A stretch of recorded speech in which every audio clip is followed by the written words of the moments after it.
Welcome to Dialogues with Creators. I am your host, Barbara Tucker. Part of my job as the chair of the Department of Communication, Performing Arts, and Foreign Language at Dalton State College is to think of ways to engage the students.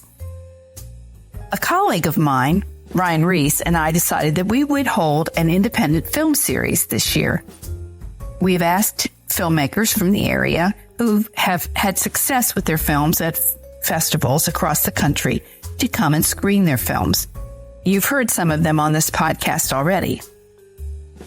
Today, we'll be hearing from Emily Steele of Jasper, Tennessee, who created Goodnight August and screened it for us recently. Stay tuned.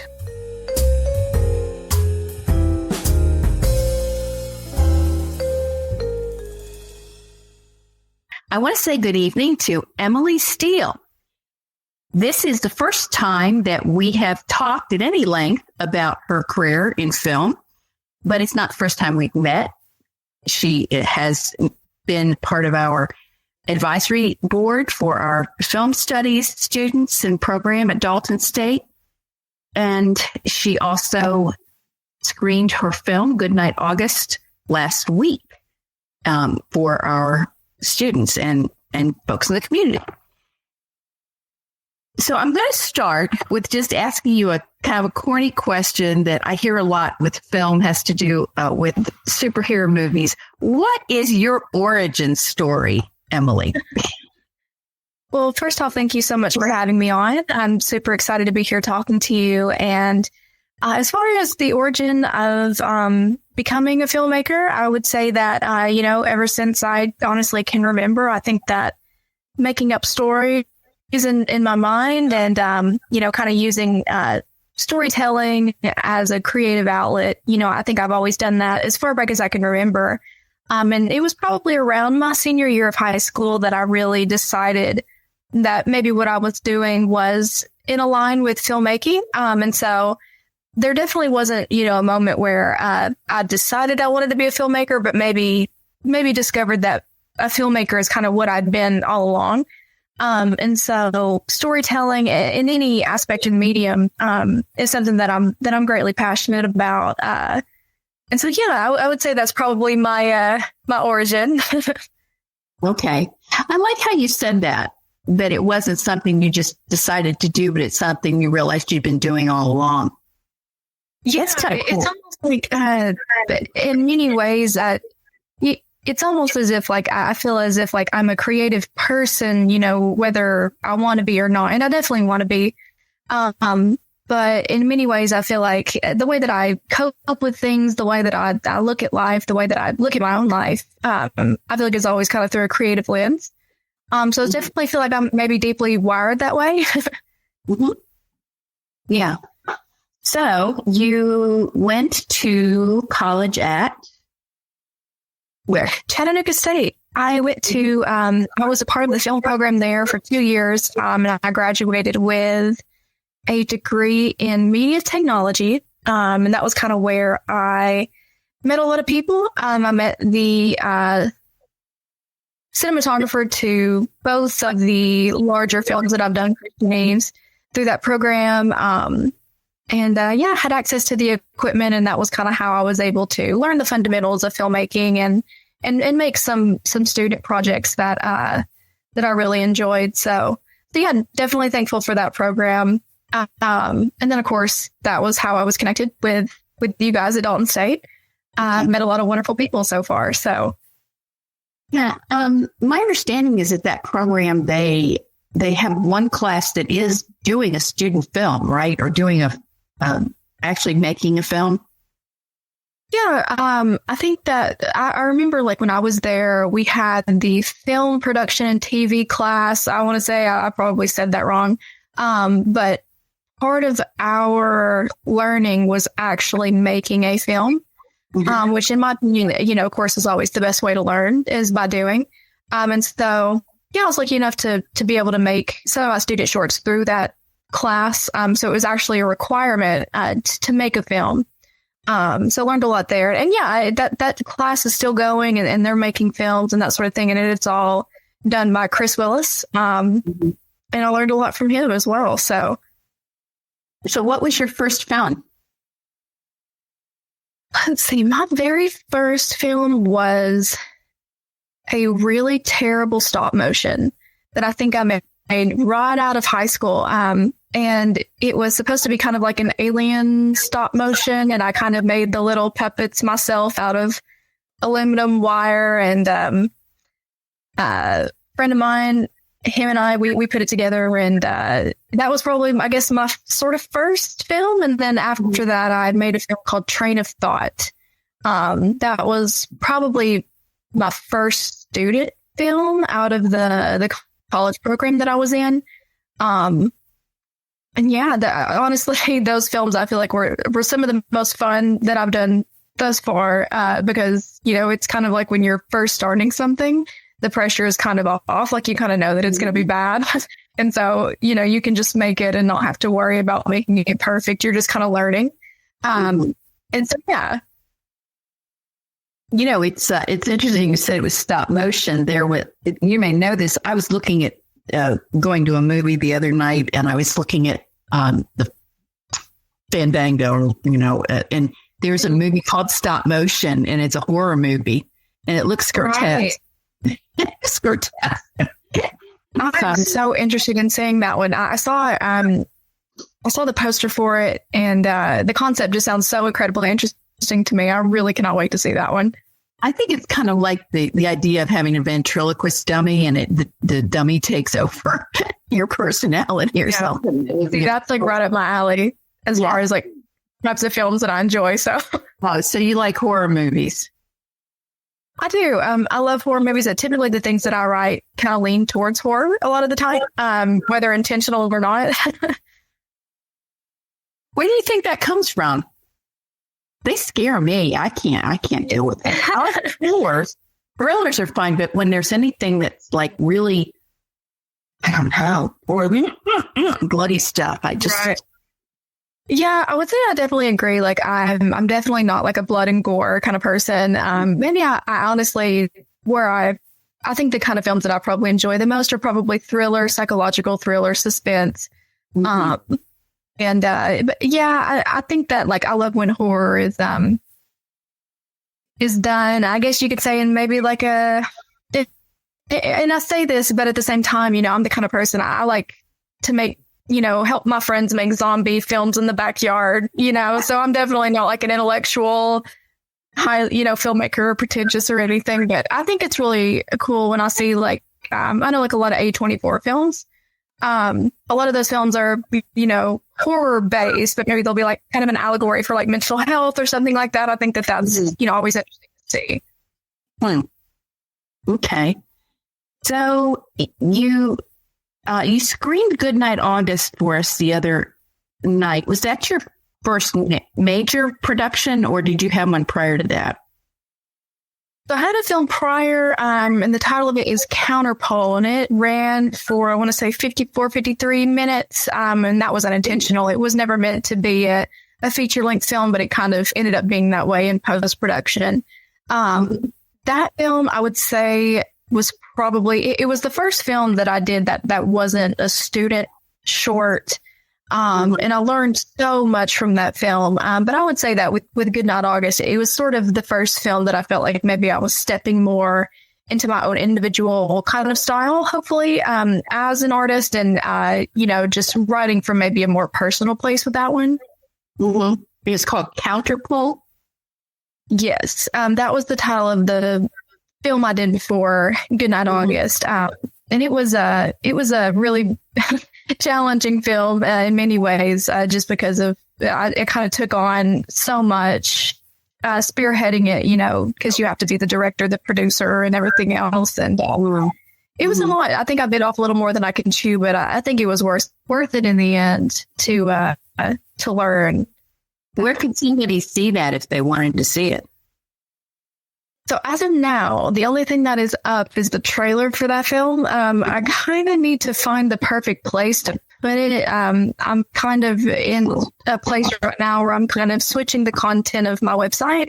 Yeah. Because for the past like 4 or 5 years, I've been kind of filming and photographing weddings. And and really enjoyed that. But now my income is coming from the 9-to-5 job I have now. So my website will soon contain, all the content from the narrative work that I've done. And so I'm kind of trying to, transition everything over to that. And so maybe I'll have the film up on my website. Okay. So that brings us to Goodnight August, which was fascinating. And I'll just say that one of the fascinating things was, of course, it was black and white, no color at all, which is unusual. And I'm sure we'll talk about why that was. And because most of the the independent films that we see around here are set in the mountains somehow, because we're in the mountains. And this was in the plains. It was, I thought, she's out in the Midwest. Wow. I get in Kansas enough to know how boring it is, but I'm not supposed to say that. I mean, if you get through, Kansas, my word, 400 miles and nothing, it's terrible. But you went out to Kansas to make this. So what was your impetus? What was your inspiration for Goodnight August? Thank you. So the inspiration, I would say, I'll start maybe aesthetically, and then I'll kind of get into like the content of maybe the story. So aesthetically, I was blending two of my favorite styles of film, which would be, Western, wide open space. I've always been a huge fan of Westerns. And then the other would be film noir, black and white. I kind of really took a lot of inspiration from like the early pioneers of film, like 1910, 1920s. Cabinet of Dr. Caligari was a huge inspiration for me. German Expressionism is a really big influence as well. And so, aesthetically, really wanting to blend those two styles. And then as far as the story, I had a lot of fascination at the time with the subconscious mind and Carl Jung's, he speaks a lot about the shadow self. And I thought, maybe it would be interesting to see like a cowboy character kind of face off in like a Western standoff style, only he's, kind of against himself, his own shadow. And so I kind of built the story off of that idea and that inspiration. Okay. And the thing about Westerns is that they don't usually, the iconic character is the, you say the strong, silent type kind of thing where you don't really see their internal life very much. Whereas in noir, you're more likely to, but that's interesting. It's interesting that you mentioned that because kind of during the creative process of, writing the story, it was almost as if maybe originally the main character, August, he was sort of like maybe the Clint Eastwood kind of cowboy, whereas kind of the more I started writing and putting more of the personal aspect of it in there, I realized that maybe he's less of a Clint Eastwood and maybe more of a Charlie Chaplin. He's kind of a nervous wreck, and he's, I kind of wanted him to showcase a lot of emotion, whereas like, in a lot of older Westerns, of course, like it's the stoic cowboy, and that was cool at that time. But with this, I really wanted August to show, his emotional side for sure. Yeah. I think of John Wayne, not that he was a great actor, but he was very iconic in those movies, right? In The Searchers or in Stagecoach, that he's not one dimensional, but you don't really see inside of his soul, right. He hates Indians, but you don't really understand why he hates the Indians and the Searchers and that kind of thing. Right. So how did you just go about doing a film of that? I mean, because it's a long film, and it wasn't something you could just do in a couple of weekends. Right. What's funny is that as far as actual shooting and production, it actually was a couple of weekends. So we did the, but of course, like the pre-production, the post-production, everything in between was like 2.5 years. But of course, so we split it into two production shoots. We did the interior scenes, which actually shot in Cleveland, Tennessee, at the Red Clay Park, which had a beautiful Western style cabin there. And we were able to get lots of props and stuff from the inside of there. And my dad actually rides horses for a living. And so, well, not for a living, but it's his passion. He loves to ride horses. And so he actually was able to give us a lot of props and things like that. And he actually taught Christopher Wilson, the actor who played August, actually taught him how to throw a lasso and everything. So I got really, really lucky there. Of course, having the dad that already has the cowboy knowledge. And then for the second half of the film, of course, we went out to Kansas. We made the road trip out there. And I was really, really stubborn because I had a lot of people suggesting, for the exterior scenes to use an open field around here. And of course, I absolutely love the beautiful Tennessee mountains. But, I was really wanting to sell the idea of August being stuck in a nightmare dream, otherworldly kind of place. And I felt, maybe to achieve that, we really needed to be like an out, wide open space, big, wide open field that looks like it's never ending. And so the closest I think we could get to that without hopping on a plane was Kansas. So yeah, it would have been really hard to film because you can't get away from an horizon of mountains around here. All right. And all the places I found were, tons of open fields around here, of course. But of course, you had the mountains in the distance. And at the time, we really just had zero way, I think, of at least within our budget to erase the mountains in the distance. And of course, I would much have preferred, going out there and getting the real experience. And I actually really enjoyed Kansas. I enjoyed being, out further west, and all the people there were wonderful. So good. So as far as your casting, what does Christopher do? Because he's very good. Absolutely. So I want to say that I found most of the actors through Facebook and Backstage.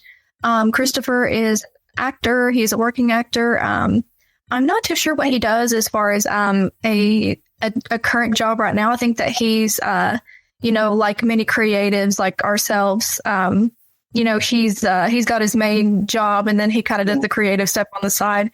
But yeah, everyone, all the cast and crew, absolutely incredibly talented people. I was so lucky to work with all of them. He definitely brought August to life. And as soon as I saw his acting photo, I felt like he kind of looked exactly the way that I'd imagined August to look. And so, I just kind of really, I think I don't remember if he auditioned or if I sent him a message directly, but yeah, very, very talented actor he is. Yeah, he was professional. He, I could tell he was not just somebody that had acted a little bit, and the girl that played his wife, was she related to him? That is his actual wife. Okay. Her name is Brianna Wilson. And so they were actually married, and they were kind of like, to me, I felt like they both had the look I was really going for. Yeah. And so, but yeah, it definitely worked out, because, with them already kind of being together, it made things easier. So. Mm-hmm. And you said for the special effects, you hired a person in England. Yeah, so we had for the Shadow Man mask, we actually had Cody Rutch. He's based out of Nashville. So he made our mask. Incredibly talented he is. And then we actually found an animator that she does incredible animation work, and we found her on Fiverr of all places, which I feel like it's kind of hit or miss. But yeah, I didn't realize until I sent the first payment, it converted to pounds, that she's based out of the UK. And it was really, really fun working with her, and having being able to, maybe expand my horizons a little and work with someone out of the country. That was really fun. So yeah. Has it been shown outside of the country? I mean, since she's in it, what part of it? Let's see, because I'm trying to think about, because I submitted to so many film festivals and that I know of, I don't believe it has. Actually, I take that back. It did screen in Toronto. Oh, but that's one of the furthest we've been. Yeah. So let's talk about that. This film festival thing. yeah. So I know there's a website called Film Freeway. Is that something that you would use to look for film festivals? Oh, absolutely. That is my main way of discovering festivals. And I kind of learned the hard way on there that even though the majority of the festivals are legitimate festivals, there are some scam festivals on there that I kind of had to learn the hard way. However, it is a really, really perfect gateway to find, to not only find like every film festival that you can submit to, but just to see like when the due dates are and certain requirements and things that really just makes it easy to discover all those things. So it is an issue that there are a lot of, writing contests and they'll charge something. Do all the film festivals charge something? The majority of them definitely do. There's a couple that are free, but it's very few and far between. But I found that, obviously the earlier that you submit, often the cheaper, and also your better chances of getting accepted, I feel. So I think it's really good to try to submit by, the early bird deadline for a lot of the film festivals because, it's the first batch of films that, they're seeing. And so the later that you wait, the more they charge you. So. Okay. Do you have any idea, like for that festival in Toronto, how many films actually were submitted to it? Would you have that information? I am not sure. There's probably thousands. The one that I was a part of, it was the Toronto International Women's Film Festival. Okay. So, women filmmakers from all over the world, thousands submitted. And, we were definitely lucky enough to be nominated in one of the categories. I can't quite remember which one, but it was really special to be a part of that, even if we didn't get accepted, But yeah, definitely. It's definitely an honor whenever you realize how many people are submitting and you're lucky enough, to get in. So with that would, I would assume, be one of the big ones you submitted to. Are there smaller ones? Yeah, I know that, big or small, kind of far away or local. It's kind of interesting. It really just depends on like the quality of the festival because, there are so many huge festivals out there that you can submit to and, maybe not get a whole lot out of. Whereas like, you could maybe go to like a local festival and be more enriched by that experience. So I've definitely had a mix of the two. But I was actually lucky enough to be able to go out to Texas to the World Fest Houston Film Festival there, which is one of the oldest film festivals in America. We won an award out there. We were really, really blessed to be able to go out there and do that. And so that I want to say that was one of the most amazing festivals I've been to. A lot of beautiful, amazing people out there. And then, of course, recently went to the Nashville Film Festival, a wonderful festival. That I was really excited to see, my film on the big screen there. So, okay. So we're talking, you've done quite a few of these festivals then. Sorry, go ahead. Well, I was going to say, is this an issue? You send them something electronically or you send them a website or you send them an actual flash drive or what? So the way that Film Freeway works is you actually upload your film to Film Freeway. And then once you go through and you submit to film festivals, and you can actually submit to several ones at a time, you can just click, submit and you put your film and the file is oftentimes, they can just get it straight from Film Freeway. If they have like different requirements, oftentimes they'll kind of clarify that on the actual page. Like they'll say like, we actually require you to send the actual physical file or, a private Vimeo or YouTube link or, but most of the time they can get it straight off of Film Freeway, which definitely makes things easier. So Film Freeway is sort of a clearinghouse as well as a place for, okay. I didn't realize that. I assumed they just were kind of a listing service as opposed to a place where you could actually submit them. That's pretty cool. Okay. Right. Okay. So do you have any funny stories from when you were doing Goodnight August? So many, the biggest one that comes to mind is whenever we were getting ready to film the first weekend, for the interior shots, my cinematographer, Christian, sends me a photo of a positive COVID test 2 days before we're supposed to film. And then of course I had a complete total, panic attack because we had done so much preparation and, we had basically we were able to go into the actual cabin and do so many test shots. We had a full shot list. We knew exactly what we were doing going in. But we actually had our first AC, I want to say. Thomas, he stepped up to the plate and was able to kind of take over that weekend as DP. And so, I'm trying to think, I know going out to Kansas was definitely an adventure in itself. I kind of call it my Wizard of Oz experience because it just entailed so many bizarre and strange feelings. I don't even think we were going to go until I decided maybe 2 days before, and we had to rent a van and, there were, close to where we were filming, there were these gigantic bison. And so we had to keep a very good distance to keep our safety there. And, we had to shorten our shot list by quite a bit because there was a potential for rain. And a lot of things that made that weekend very, very bizarre. Mm-hmm.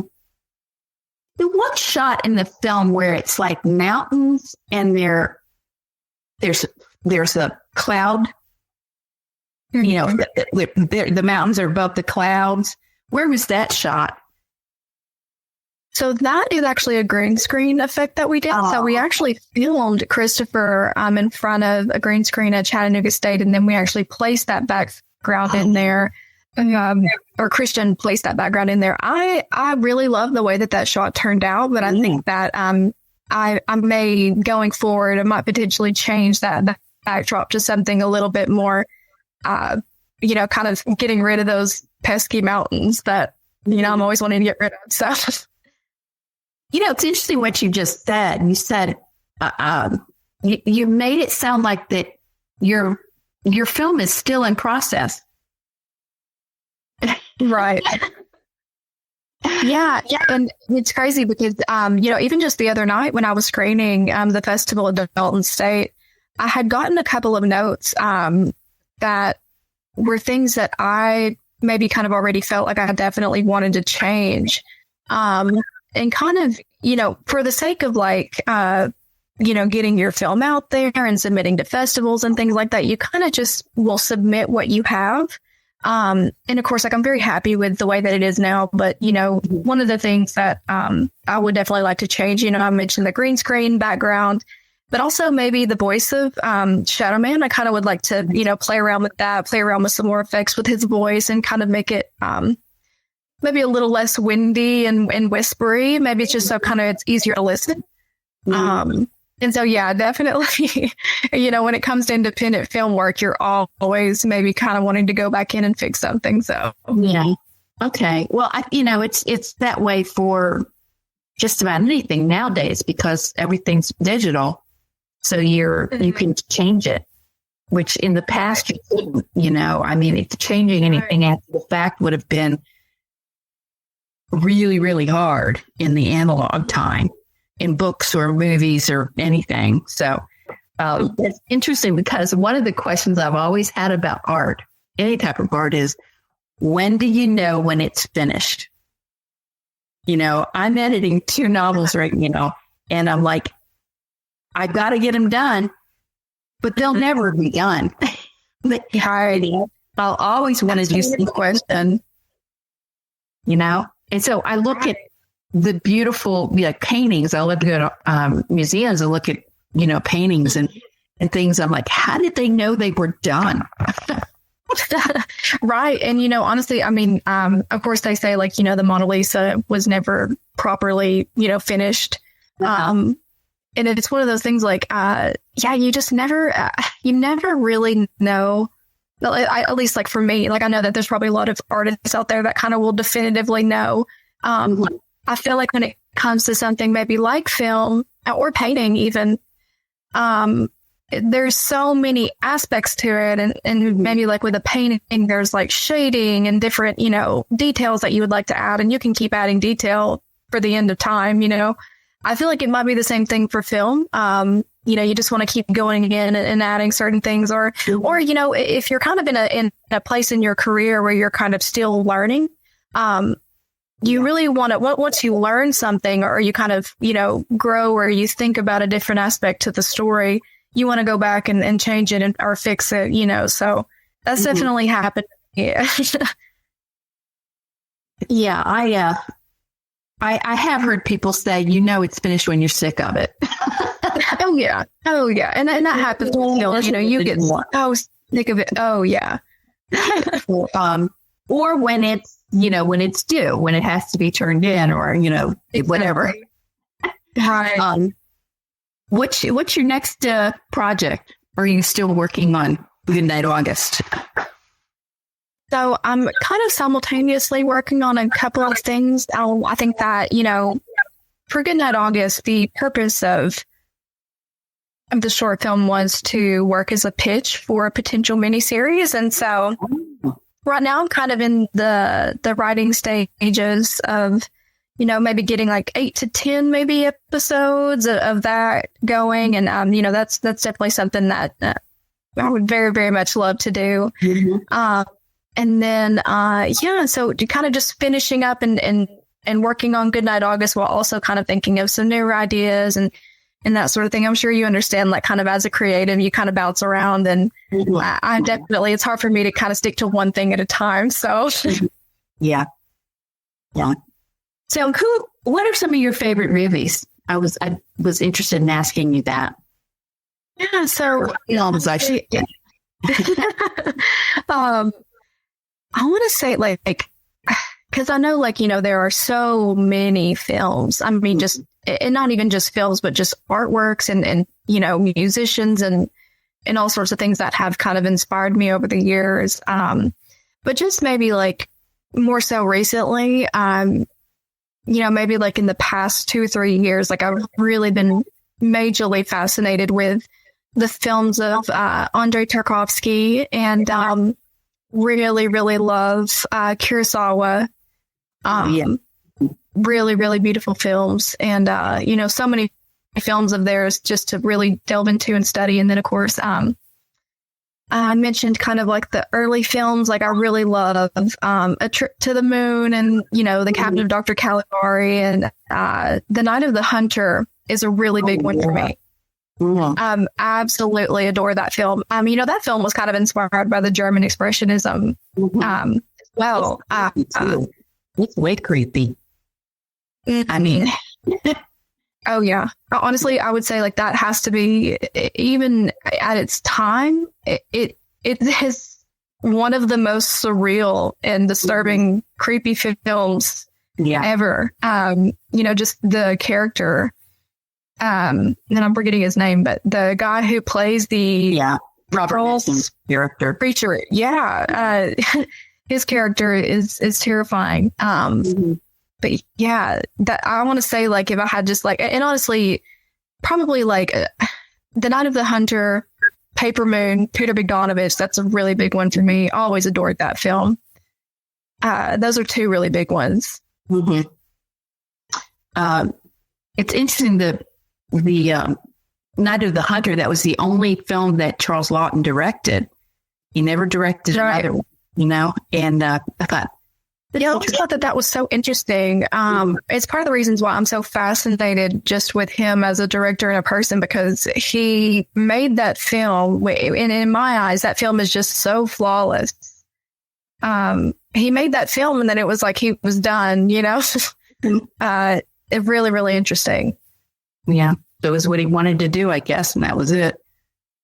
Right. So, yeah. Okay. So you like black and white? Oh, yeah. Love black and white film. All the movies you mentioned were black and white, weren't they?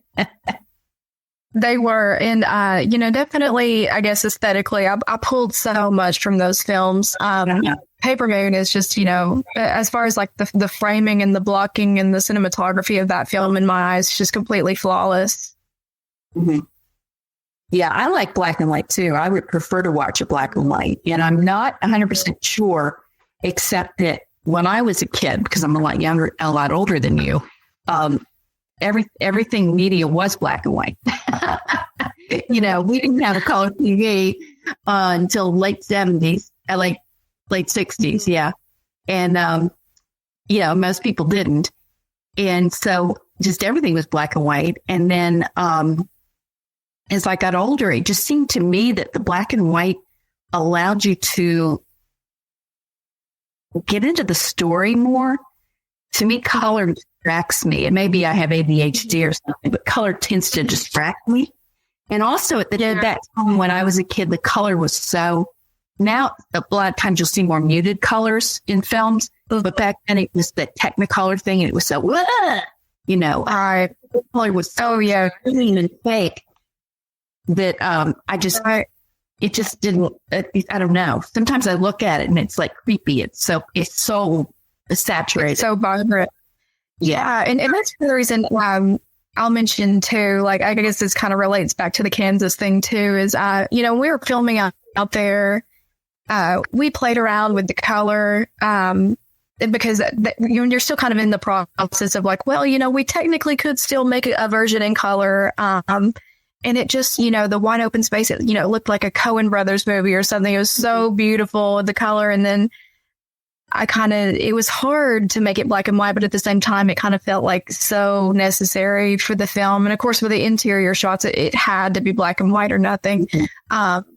But yeah, you mentioned like there almost being like a creepy aspect to the color. I immediately thought of course, The Wizard of Oz and how, one of my favorite directors is David Lynch, and he kind of describes that as one of the most terrifying surreal films he's ever seen because it kind of just feels like a fever dream or something. Mm-hmm. Well, I mean, when I was a kid, I could never watch it past the Flying Monkeys. That a lot of people in my generation, us Flying Monkeys freaked us out. Oh yeah. Yeah, the movie itself, it has a lot of surreal, weird stuff in it. I love it. I don't need it, but it's, I'll often say, I'll tell my students, I'll ask them how many have seen it, and most of them haven't. And I'm like, go home with and find that movie. It explains everything. It was so used, the iconography of it was so used in so many other movies, and things like that. So, yeah, even today, I prefer to watch old movies that are in black and white. I love TCM, but it's mostly black and white things I watch. And I'm a big fan of film noir, which is kind of weird.